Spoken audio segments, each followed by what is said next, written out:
నమస్తే. Welcome to our channel. గత 1 week నుంచి మంగ్లీ ఇష్యూ అయితే తెర మీదకొచ్చింది.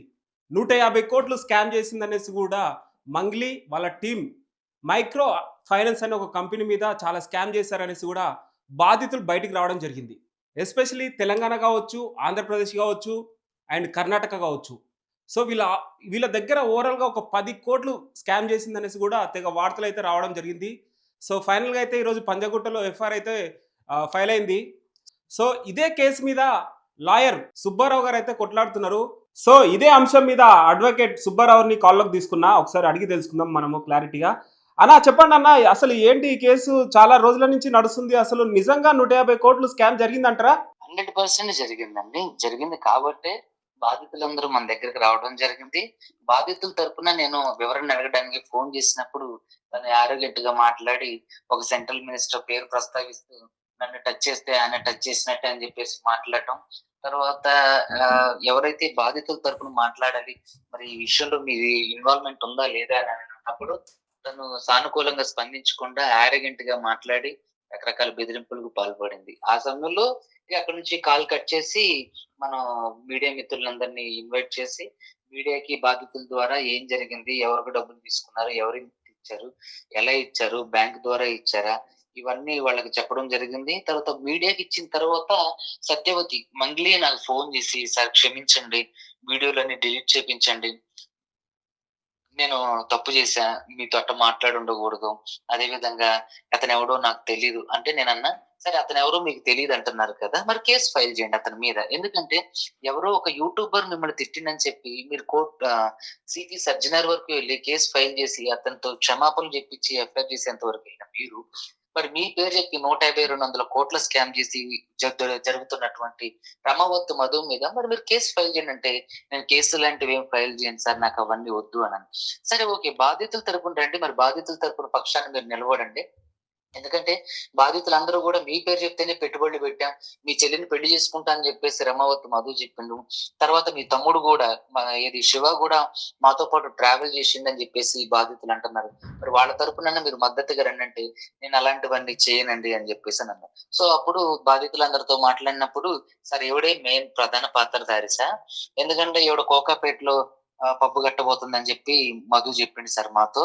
అదే విధంగా మిర్యాలగూడలో ఒక హాస్పిటల్ కట్టి దాన్ని రన్ చేస్తున్నట్టు మధు చెప్పిండ్రు. తర్వాత అచ్చంపేటలో ఒక స్కూల్ రన్ చేస్తున్నట్టు మధు చెప్పిండు సార్.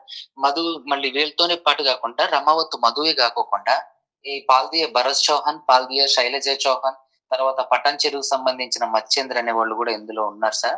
అదే విధంగా దీంట్లో ఇంకా ఇక్కడ మన అసెంబ్లీలో పనిచేసే ఒక అధికారి కూడా ఇందులో ఉంది సార్ అని చెప్పేసి వాళ్ళు చెప్పడం జరిగింది. సో, వీళ్ళందరి మీద యాక్షన్ తీసుకోవడానికి హైకోర్టుకెళ్ళి ఈ మీడియా వాళ్ళకి ఇవన్నీ ఇంటర్వ్యూలు లీక్ చేసినప్పుడు డైరెక్ట్ గా నాకు ఫోన్ చేసి నన్ను అంటే మభ్యపెట్టే ప్రయత్నం చేసినప్పుడు దానికి నేను ఒప్పుకోలేదు. ఒప్పుకోకపోయేసరికి పూజారి నాగేశ్వరరావు గారు అని చెప్పేసి వాళ్ళ అడ్వకేట్ ద్వారా నాకు ఫోన్ చేయించారు. తర్వాత డైరెక్టర్ వేణు ఉడుగుల గారు కూడా నాకు ఫోన్ చేసి ఓకే. మాట్లాడదామండి.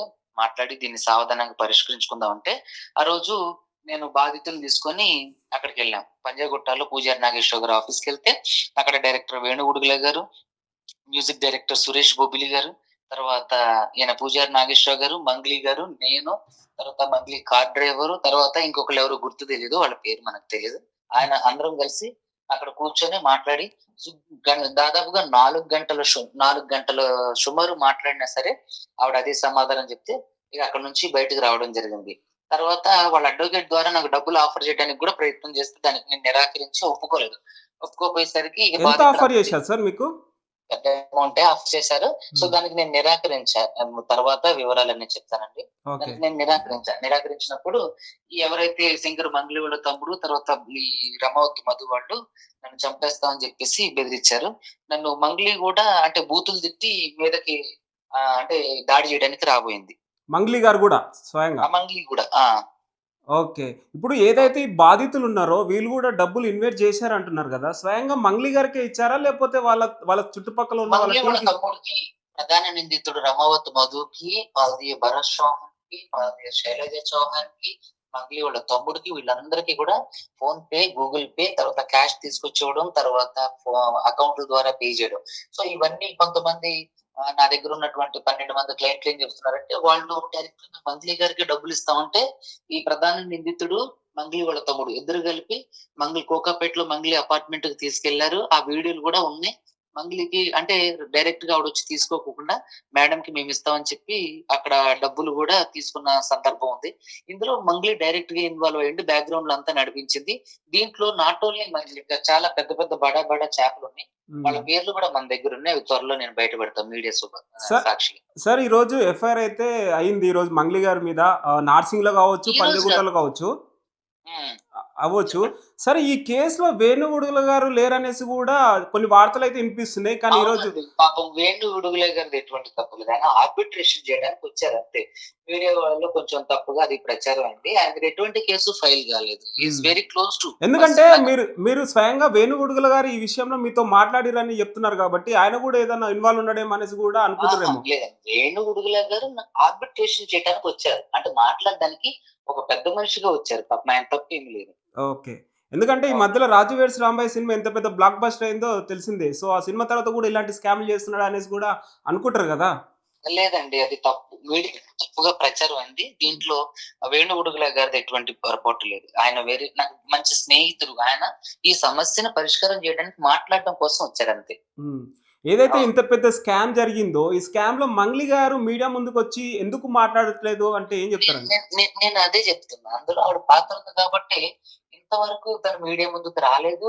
ఎవడైతే ప్రధాన నిందితుడు రమావత్ మధు ఉంటో, పాల్దియ భరత్ చౌహాన్, పాల్దియ శైలజ చౌహాన్ ఉన్నారో, ఈవిడ పేరు చెప్పి చేస్తానా అని చెప్పి అంటుంది కదా మంది. వాళ్ళ మీద కేసు పెట్టమని చెప్తే మేము పెట్టము అంటలేదు అంది. అదే విధంగా సరే ప్రెస్ మీట్ అన్న పెట్టి తను ఇంతవరకు ఏమాత్రం తన వివరణ కూడా తెలియజేయలేదు. సో ఏంటంటే ఇవన్నీ చూసుకున్నప్పుడు మీరు ఏదో ఒక మేడిపల్లి స్టార్ అనే ఒక అబ్బాయి తనని ట్రోల్ చేసిందని కమిషనర్ వారి దగ్గరికి వెళ్లి తనను కొట్టించి ఇబ్బంది పెట్టి చేసిన ఆవిడ మరి తన పేరు మీద ఎన్ని కోట్ల స్కామ్ చేసినటువంటి రమావత్ మధు మీద ఎందుకు కేసు పెట్టట్లేదు అంటే అందులో ఆవిడకి కూడా తన తమ్ముడికి కూడా భాగస్వామి ఉంది కాబట్టి కదా. హ్మ్. సార్ ఇంకోటి ఏదైతే ఈ బాధితులున్నారో వీళ్ళు లోవర్ పీపుల్స్ అంటారా? లేదా రిచ్ పీపుల్స్ అంటారా? ఎందుకంటే వీళ్ళకి ఏం జెప్పి మభ్యగొట్టి మరి తీసుకున్నారు వీళ్ళ దగ్గర అంటే ఏం చెప్తారు మరి? అంటే ఏం లేదండి. వీళ్ళందరూ కూడా ఏంటి అనంటే అందరూ కూడా పేద మధ్య తరగతి, దిగువ మధ్య తరగతి వాళ్ళు మాత్రమే ఉన్నారు. సో వీళ్ళందరికీ ఏంటంటే ఇంపోర్ట్ అండ్ ఎక్స్‌పోర్ట్, తర్వాత బంగారం మీద ఇన్వెస్ట్‌మెంట్, తర్వాత ప్లాట్లు, తర్వాత రియల్ ఎస్టేట్, తర్వాత ట్రేడింగ్ ఇవన్నిటి మీద మనం పెట్టుబడులు పెడితే మీకు అధిక లాభాలొస్తాయి.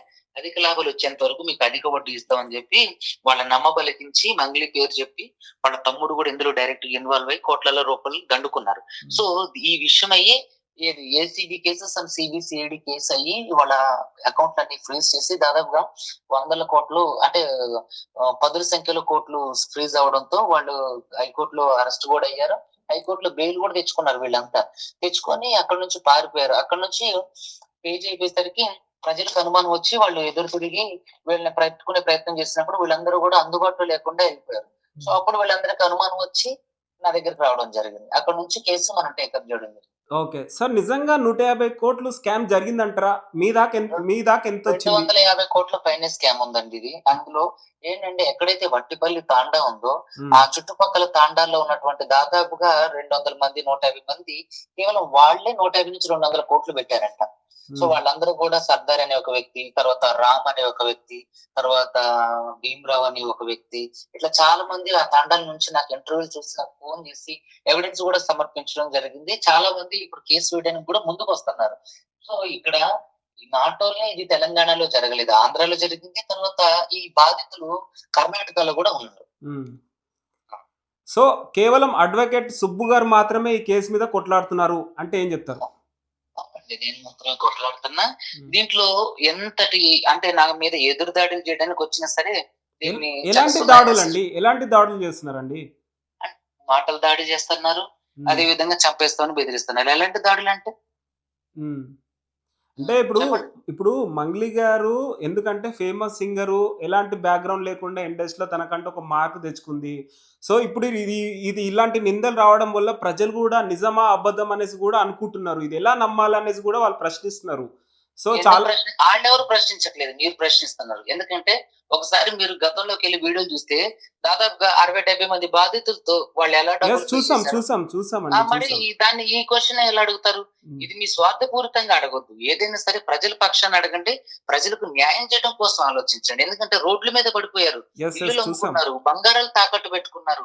వాళ్ళ భూములు అమ్మేసుకున్నారు. ఈ రోజు దాదాపుగా బాధితులలో 4 చచ్చిపోయారంటే మీరు నమ్ముతారా? ఎంతో మంది కర్ణాటకలో ఒక ఆవిడనైతే వాళ్ళ ఆయన వదిలేశారు. ఆయనకు తెలియకుండా డబ్బులు ఇచ్చారని. మీరు ఆవిడ గురించి మాట్లాడుతున్నారు. మరి వందల మంది బాధితులు రోడ్డు మీద పడి మందు తాగి చచ్చిపోయేంత స్థితిలోకి వచ్చారు. వాళ్ళ గురించి ఎవరు మాట్లాడరు. అంటే ఎందుకంటే ఆవిడ ఎందుకు ఫేమస్ ఈ అయితే క్వశ్చన్ ఇట్లా చేస్తున్నా మోసాలు చేస్తారు. ఎందుకు ఈ క్వశ్చన్ చేస్తున్నా అంటే సుబ్బు గారు, మీరు గత 2 వారాల నుంచో 3 వారాల నుంచి కొట్లాడుతున్నారు. 2 వారాల ఇంతవరకు నుంచి 3 వారాల నుంచి కాదండి. ఇది దాదాపుగా 2 నెలల నుంచి జరుగుతుంది. 2 నెలల నుంచి మీరు కొట్లాడుతున్నారు, ఫైట్ చేస్తున్నారు దీనిపైన. ఒక్కసారి మంగ్లీ గారు బయటకు వచ్చి దీనిపైన రియాక్ట్ అదే అవుతలేదు అవ్వట్లేదు. అంటే నేను ఆమె చేసిందనే కదా దాని అర్థం. ఉమ్, తన ఇన్వాల్వ్‌మెంట్ ఉందనే కదా! లేదంటే ఎప్పుడో బయటకొచ్చి తన వివరణ ఇవ్వాలి కదా! సో ఇది దట్స్ ఆల్. ఇలా జరిగింది. ఇక మిగతావన్నీ కూడా త్రూ కోర్ట్ ఆఫ్ లా ద్వారా మనం తెలుసుకుందాం. ఉమ్. దయచేసి సెలవు ఇప్పించండి. ఓకే అండి, థ్యాంక్ యూ అండి. సో చూసారు కదా అడ్వకేట్ సుబ్బు గారు చెప్పిన మాటల్లో, సో వాళ్ళు ఎంతో మంది బాధితులు ఉన్నారు, చాలా స్కామ్ జరిగింది, మంగ్లీ నుంచి కూడా బెదిరింపు కాల్స్ వస్తున్నాయి, పెద్ద పెద్ద నాయకులు కూడా నాకు బెదిరించడం లాంటివి చేస్తున్నారు అనేసి కూడా అడ్వకేట్ సుబ్బారావు గారు అయితే చెప్పడం జరుగుతుంది. సో ఇంకోటి సోషల్ మీడియాలో కూడా ఇంకో వీడియో కూడా వైరల్ అవుతుంది, మంగ్లీకి సంబంధించిన ఒక వీడియో అయితే.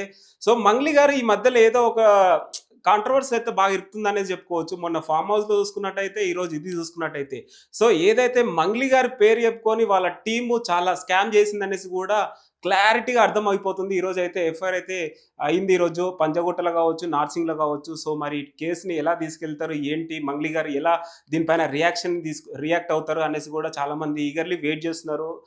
మంగ్లీ అభిమానులు కావచ్చు, ఓవరాల్గా తెలుగు ప్రజలు కావచ్చు. ఎందుకంటే చాలా పెద్ద స్కామ్. ఎప్పుడైతే అడ్వకేట్ గారు చెప్తున్నారో గత 2 నెలల నుంచి ఈ కేసు మీద ఫైట్ చేస్తున్నాం, చాలామంది బాధితులు వాళ్ళ ఫ్యామిలీలో చనిపోయారు, ఏదైతే డబ్బులు ఇచ్చిన వాళ్ళ ఫ్యామిలీలో వాళ్ళ బ్రదర్స్ కావచ్చు, వాళ్ళ హస్బెండ్స్ కావచ్చు, వాళ్ళ వైఫ్లు కావచ్చు చనిపోయారు. డబ్బులు ఇవ్వడం వల్ల చాలా డిప్రెషన్లోకి పోయి కూడా చాలామంది చనిపోవడం జరిగింది అనేసి కూడా ఇప్పుడు అడ్వకేట్ సుబ్బారావు గారు అయితే చెప్తున్నారు. సో ఒక వీడియో కూడా వైరల్ అవుతుంది, ఆ వీడియో మీకు చూపించాలనుకుంటున్నాను.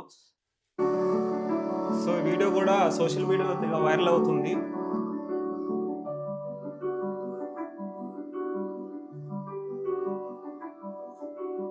సో చూసారు కదా అడ్వకేట్ సుబ్బారావు గారి మాటల్లో, చాలా స్కామ్ జరిగింది, 150 కోట్లు కాదు 250 కోట్లు స్కామ్ జరిగింది అనేసి అడ్వకేట్ సుబ్బారావు గారు చెప్పడం అయితే జరుగుతుంది.